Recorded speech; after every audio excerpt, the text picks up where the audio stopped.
یہ ہے ایران، دنیا کی قدیم ترین سویلائزیشنز میں سے ایک۔ پچھلے قریباً 500 سالوں سے ایران انہی بارڈرز کے ساتھ دنیا کے نقشے پر موجود ہے، اور شاید ہی دنیا کی کوئی سپر پاور ہو جس سے ایران کا ٹکراؤ نہ ہوا ہو، چاہے وہ رومنز ہوں، عربز ہوں، منگول ہوں، ترک ہوں، رشینز ہوں یا پھر برٹن ہو۔ ہر ایک سپر پاور نے ایران کو فتح کرنے کی کوشش کی ہے، اور اس کی ایک بڑی وجہ تو یہ تھی کہ ایران دنیا کے کراس روڈ پر ہے۔ یہی وہ ایک کنٹری ہے جو یورپ، افریقہ اور ایشیا تینوں کانٹیننٹس کو آپس میں کنیکٹ کرتا ہے۔ آج کا ایران 7 کنٹریز کے ساتھ بارڈر شیئر کرتا ہے، ایسٹرن سائڈ پر پاکستان، افغانستان اور ترکمانستان کے ساتھ، اور ویسٹرن سائڈ پر عراق، ترکی، آرمینیا اور آذربائیجان کے ساتھ۔ اس کے علاوہ ایران کو 3 سمندروں کی بھی ایکسس ہے۔ اس کے نارتھ میں کیسپین سی ہے اور ساؤتھ میں پرشین گلف اور گلف آف اومان۔ ایران کی سدرن سائڈ پر ہی دنیا کا سب سے امپورٹنٹ اور خطرناک پوائنٹ بھی ہے، جسے اسٹریٹ آف ہارموز کہتے ہیں۔ پوری دنیا کی 20% آئل اور گیس کی سپلائی اسی پوائنٹ سے گزر کر آتی ہے۔ اسٹریٹ آف ہارموز کے پاس یہ 7 آئلینڈز بھی 1970 سے ایران کے کنٹرول میں ہیں، حالانکہ اس سے پہلے ان پر UAE کا کنٹرول تھا۔ اسی طرح ادھر کیسپین سی میں بھی یہ عاشورہ ڈے آئلینڈ ایران کے کنٹرول میں ہے۔ پچھلے 40 سالوں سے ایران ویسٹرن ورلڈ کے لیے ایک سر درد بنا ہوا ہے، لیکن آخر ایسی کیا وجہ ہے کہ اتنی پاورفل آرمیز اور اکانومیز ہونے کے باوجود ابھی تک کوئی بھی ویسٹرن کنٹری ایران پر اٹیک کر کے اس پر قبضہ نہیں کر سکی؟ سب کنٹریز جانتے ہیں کہ ایران پر ڈائریکٹ اٹیک کرنا بہت زیادہ بیک فائر کر سکتا ہے۔ ایران کو انکانکوریبل بنانے میں بہت سی اور ریزنز کے ساتھ ساتھ اس کی جیوگرافی کا بھی بہت بڑا رول ہے۔ ہم دیکھیں گے کہ ایران کی ہسٹری، اس کی جیوگرافی اور اس کی پراکسی وارز نے اسے اتنا پاورفل کیسے بنا دیا ہے۔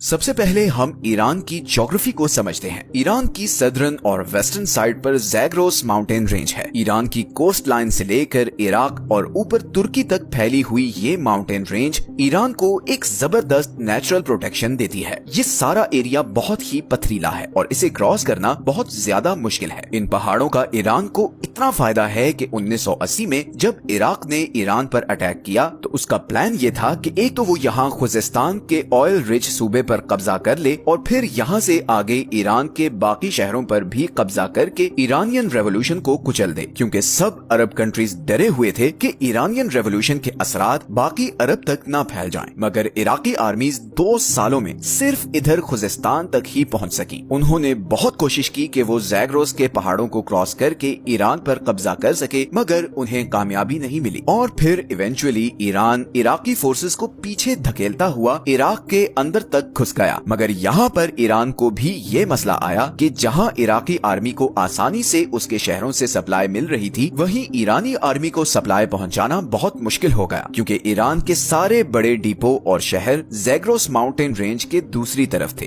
یہی وجہ ہے کہ 8 سال بعد یہ وار بغیر کسی نتیجے کے ختم ہو گئی، اور دونوں کنٹریز کے بارڈر میں 1 انچ بھی چینج نہیں آیا۔ اسی طرح ایران کے ناردرن سائڈ پر کیسپین سی کے ساتھ البورز ماؤنٹین رینج ہے، جو اسے ناردرن سائڈ سے پروٹیکشن دیتی ہے، اور یہ پہاڑ صرف ایران کو نیچرل پروٹیکشن ہی نہیں بلکہ بہت سے ریسورسز بھی دیتے ہیں۔ یہ دونوں mountain ranges uranium, silver, gold اور زنک سے مالا مال ہیں۔ ایران کے پاس دنیا کے سب سے بڑے زنک کے ریزروز ہیں۔ اسی طرح 20th سینچری نے ایران کی اس جیوگرافی کو 4 چاند لگائے، جب یہاں پرشین گلف کے پاس آئل اور گیس کے بہت بڑے ریزروز ڈسکور ہوئے۔ آج کی ڈیٹ میں پوری دنیا کے 10% آئل اور 15% نیچرل گیس کے ریزروز ایران کے پاس ہیں۔ ایران کو ایک اور چیز جو پروٹیکشن دیتی ہے وہ 2500 کلومیٹر لمبی یہ کوسٹ لائن ہے، جو 2 سمندروں کے بیچ ڈیوائیڈڈ ہے۔ بندر عباس ایران کا سب سے بڑا سی پورٹ دنیا کے ایک بہت بڑے چوک پوائنٹ اسٹریٹ آف ہارموز سے صرف 70 کلومیٹر دور ہے، اور یہی پوائنٹ آج ایران کا سب سے بڑا جیو پولیٹیکل لیوریج بھی ہے۔ اگر ایران اپنی نیوی کے ذریعے یہ پوائنٹ بلاک کر دے تو پوری دنیا کی اکانومی کلیپس کر جائے گی، کیونکہ دنیا کی 15% انرجی سپلائی یہاں سے گزر کر ایشیا اور یورپ کو جاتی ہے۔ اب اگر فرض کریں کہ کوئی یہ کوسٹ لائن اور یہ 2 ماؤنٹین رینجز کراس کر کے ایران کے اندر آ بھی جائے تو یہاں پر دوسرا سب سے بڑا بیریئر یہ دشت لوت اور کویر ریگستان ہے۔ لوت ڈیزرٹ کو دا ہاٹسٹ پلیس آن ارتھ کہتے ہیں، کیونکہ 2005 میں یہاں پر 70 ڈگری ٹیمپریچر ریکارڈ کیا گیا تھا۔ اس ٹف اور اب نارمل جیوگرافی کی وجہ سے ہی ایران کو کانکر کرنا آلموسٹ امپاسبل رہا ہے،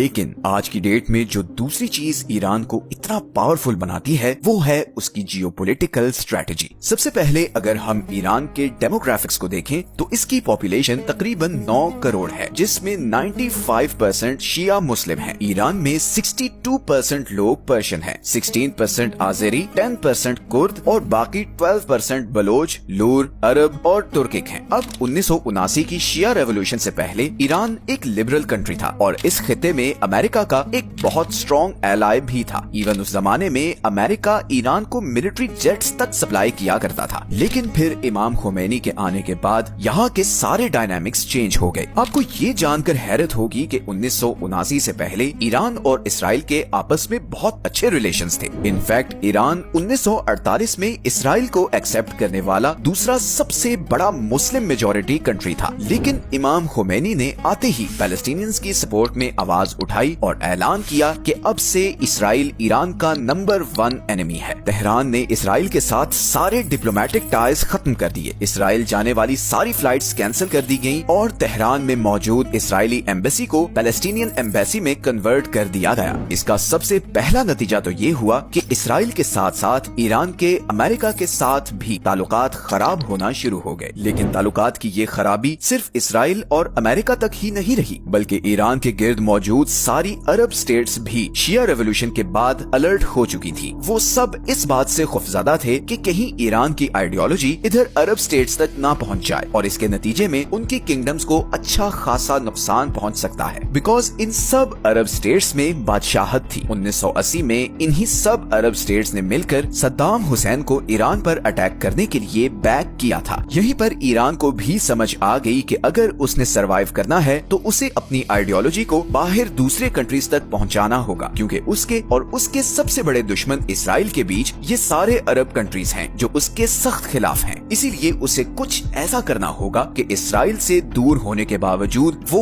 उसको थ्रेट कर सके। और यहीं पर ईरान ने ऐसे सारे ग्रुप्स को सपोर्ट करना शुरू किया जो एंटी इसराइल या एंटी ज़ायनिस्ट्स थे, जैसे कि पैलेस्टाइन में हमास, लेबनान में हिजबुल्लाह, सीरिया में फातिमियून ब्रिगेड, इराक में अल बदर और यमन में हौसी। इस सारे नेटवर्क को द एक्सिस ऑफ रेजिस्टेंस कहा जाता है और इसी नेटवर्क के जरिए ईरान, इसराइल और इवन अरब कंट्रीज पर भी प्रेशर रखता है कि वो ईरान के खिलाफ कोई भी कदम उठाने से पहले 1000 बार सोचें। इसीलिए जब इसराइल ने गजा पर बम्बार्डमेंट शुरू की तो इधर लेबनान से हिजबुल्लाह ने इसराइल पर मिसाइल फायर किए और यहाँ यमनी हौसियों ने रेड सी से गुजरने वाले इसराइली और अमेरिकन शिप्स को ड्रोन से टारगेट करना शुरू कर दिया। ईरान की इसी प्रॉक्सी वॉरफेयर स्ट्रेटजी ने उसे काफी डेंजरस बना दिया है। अब वॉरफेयर स्ट्रेटजी की बात हो ही रही है तो ईरान की ड्रोन टेक्नोलॉजी का जिक्र करना बहुत जरूरी है। जनवरी 2024 में जब हौसियों की तरफ से यहाँ से गुजरने वाले कंटेनर्स पर लगातार ड्रोन अटैक्स किए जा रहे थे, तब फ्रांस ने यमन के शाहिद ड्रोन को गिराने के लिए